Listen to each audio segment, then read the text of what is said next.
halfway through the year, the official charts company has officially published its top 40 biggest selling singles of the year so far.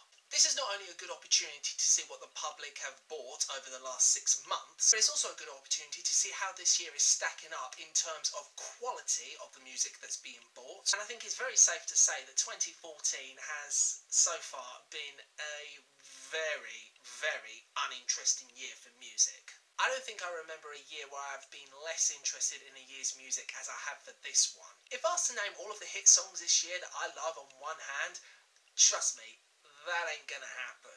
Now that's not to say this year has been awful per se.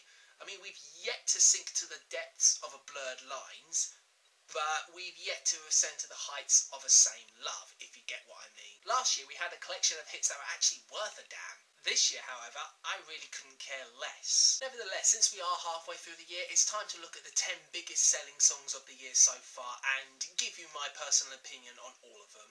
Some of them I've already reviewed, some of them I haven't. Here's my review of the top 10 biggest selling songs of 2014 so far. As I've said in the past, music of the house, electropop and dance genre pretty much makes up for the large part of the UK singles charts, and half of this list is made up of those type of songs. First on this list is Hideaway by Canadian singer-songwriter Kiza. One thing that's interesting about this track is that according to Kiza herself, she recorded the song's lyrics in an hour and a half before she was about to board a flight from New York to LA, all of which were freestyled. What results is a well-developed deep house track that overshadows 99% of all other artists of this genre, both in sound and lyrics. Whilst the sound may not be over-inspiring or stray from the usual combination of drum machines or not so memorable bass lines, it doesn't bash you over the head with ear-grinding screeching or other general annoyances. The lyrics are standard about Kiza serenading her man and how his love makes her high, but it's Kiza's vocals that steal the show, switching in and out from high pitch to a usual sound effortlessly. Not much left to say. It's a good track, check it out. Number 9 is Money on My Mind by Sam Smith, so if you want to hear what I think about that song, check out my review in the description box. Remember how everyone thought that Bound 2 was hilarious as a music video and thought that the song was for the large part quite rubbish? Well, one act this year seems to have capitalised off of that song's infamous nature. Now I'm not saying that Bound 2 is the sole reason for Sigma's smash hit Nobody to Love, but it probably did help the British drum and bass duo have a #1 hit song. Nobody to Love takes the hook from Bound 2 and combines it with a piano segment and drum and bass track to create this song. For what it is, it does what it says on the tin. It's simple, energetic and fun to listen to and does what it sets out to do. This won't be making my best of year-end list, but it's nice to know that house music can have an identity once in a while, even if that is taking the identity of somebody else.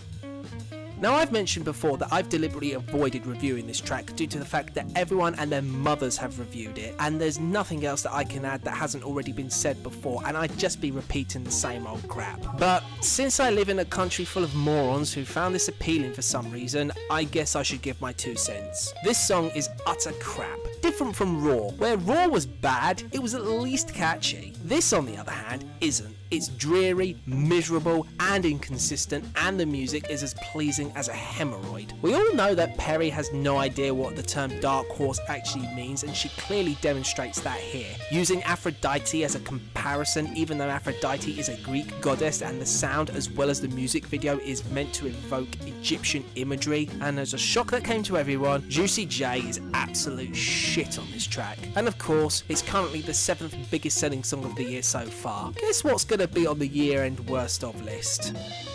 Much unlike Hideaway, My Love is lyrically undeveloped and simple, which is standard with tons of deep house tracks, so it's not exactly something that's worth getting riled up about. The music's not memorable, Jess Glynn's vocals are layered in effects which really distorts how good she actually sounds, and overall it's just a bland electropop track. Nothing much to add again. It's just comforting to know that Jess appears on a much better song, but we'll get to that in due course. Waves by Dutch singer Mr. Probs, real name Dennis Princewell Stir, is another dance track that has taken the charts by storm. It's a pleasing sound and the lyrics are nice, evoking images of drifting in water and helps create a nice atmosphere, both calming and pleasant. I sound like a broken record here, but there's nothing much more to say. Again, it does what it says on the tin. I will say, however, if you want to check out a great version of the song, better than the remix, find the acoustic version on YouTube. Not only only is it a better version, but the instrumentation does a much better job in setting a more beautiful mood that gives the simple lyrics more weight. Much like Money on My Mind, I've already reviewed Timber, and that review will also be in the description box. I will say, however, that my abundant hatred for that song has lessened over time. It still sucks, but just not as much as I originally portrayed in the review. Don't fret though, this is still in with a shout of going on my worst of list. I'm sure I'm with the majority of people out there who thought that after Ordinary People, John Legend wouldn't have another major hit afterwards. That's not to say that John Legend is bad by any stretch of the imagination, but with his style of music and with how the charts look today, he's not exactly what you think of when it comes to smash hits. Originally, Ordinary People charted in 2005 and peaked at number 27, only to resurface 7 years later and peak at number 4. With Ordinary People, you have a genuinely emotional, heart-wrenching, beautiful track that really does stand the test of time, and even now it still maintains its charm and gorgeousness. The same, however, cannot be said of All of Me. I don't find the song particularly engaging, nor do I find myself connecting with the song on any level. If I can, I'd like to compare this to Stay With Me by Sam Smith. Sure, both songs have a different message, but with Stay With Me, Smith manages to convey feelings, emotion, and paint a three-dimensional picture with his song. With All of Me, it's too syrupy, sounds like every other nondescript love song that doesn't adventure outside of listing things that the singer likes about his or her love interest, and the music doesn't swell enough for me to really engage with the topic. So, in a nutshell, All of Me loves very little of this song. Out of all the songs on this list, I think that this one is the one I would say I like the most. House music follows a particular path nowadays. Keep it simple, keep it easy to remember, and people will gather in their droves to buy it. Rather B, on the other hand, is kind of different. Whilst the chorus is simple, what makes this song stand out from everything else from this genre is that it goes against the norm. What Clean Bandit have managed to do is find a gap in the market, exploit that, and produce a great track. Fusing electronic music with elements of Baroque pop, Rather B is immensely enjoyable, has a memorable hook both lyrically and musically, and it doesn't get tiresome after the first 5 plays. Jess Glynne's vocals here are stellar. The production is tight and not oversaturated with synthetics, and overall it's just a great song that proves that not all electropop has to conform with being boiled down to simple 3-word lines being repeated over and over again to an ear-grinding beat.